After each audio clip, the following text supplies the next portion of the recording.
Hey everyone, I hope you're doing well. In today's video, I wanted to go over what could have happened if the final battle in Avengers Endgame played out a little differently. What if Captain America got a hold of the nano gauntlet and snapped his fingers instead of Tony Stark? How would this affect the future of the MCU? All the events of Endgame would remain the same up until Thanos destroys the quantum tunnel in the final battle. Thanos has incapacitated Tony and Captain Marvel, as Thor is trying to hold off Thanos. However, this time, instead of Steve jumping on Thanos' back to pull Stormbreaker closer to his neck, Thor would throw Mjolnir to Steve before he's knocked out. Steve rushes forward, launching Mjolnir, sending the Mad Titan flying back. We then see Captain Marvel attack Thanos from behind, holding him in a headlock. Before he has time to react, Doctor Strange pulls on one of Thanos' arms. We then hear Spider-Man web Thanos' other arm, and now we have an image mirroring Infinity War, where Tony and the Guardians were so close to defeating Thanos. So Thanos is being held in front of the gauntlet, as Tony and Steve stand a few feet from it as well. They briefly look at each other, knowing they would both do it in a heartbeat, and that there was no time to waste. They race to the gauntlet, as Thanos headbutts Captain Marvel while throwing Peter and Strange. Tony sees this and has no choice but to launch towards Thanos, activating his upgraded holographic shield as he thrusts it into Thanos, pushing him further back. We cut to Steve holding the nano gauntlet, as we see it having the same effect it had on Tony in the actual movie. The camera zooms out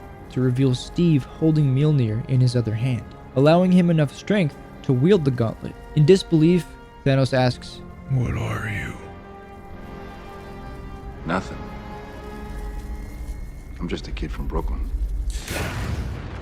We see Mjolnir fall to the dirt as Steve collapses. Tony holds Steve in his arms as the other heroes kneel. Tony begins apologizing to Steve before he stops him, simply telling him they won. Steve reminds Tony he has a daughter to get back to, and now Steve can finally have that dance he's late to. He looks to Sam and Bucky as they kneel down in front of him. Bucky tells Steve, "Sometimes I think you like getting punched." Steve smiles and replies, "I had him on the ropes." A callback to Steve and Bucky's conversation in the alleyway in the first Avenger. Steve then looks to Sam, knowing he doesn't have much time, and points to Sam's heart, the same way Dr. Erskine did to Steve before he died. This symbolizes Steve telling Sam that he's a good man, foreshadowing Sam Wilson becoming the new generation's Captain America. Steve Rogers takes his last breath, finally being able to rest after his last sacrifice. Now that the roles are reversed, Tony would be the one to return the Infinity Stones to their timelines. However, he can't simply hold Mjolnir to return it the way Steve did. So he would be aided by Thor and return everything together. And honestly, that sounds like an awesome premise for a whole movie or TV show. While Steve being dead won't drastically change the future of the MCU, Tony being alive does. He would want to honor Steve and continue the Avengers as they defend Earth. So Thor would stay in New Asgard and not go off with the Guardians in space. The events of Spider-Man Far From Home and No Way Home also wouldn't happen because Tony is alive. So we would never get Mysterio or the Spider-Verse, but that also means Aunt May would never be killed by the Green Goblin. Tony and Banner would begin recruiting new heroes, like Shang-Chi and Yelena Belova, while also attempting to rebuild Vision. So Wanda doesn't create Westview and the events of Multiverse of Madness don't happen. So Black Bolt can keep his head intact back in the 838 universe. As you can see, Steve Rogers snapping instead of Tony creates this whole domino effect across the Marvel Cinematic Universe. And it's crazy to think, as Endgame was being written, it really could have gone either way. Guys, let me know what else you think this alternate snap would have caused. And do you have any what-if storylines you've thought of that you'd like to see? Thank you so much for watching, and I'll see you next time.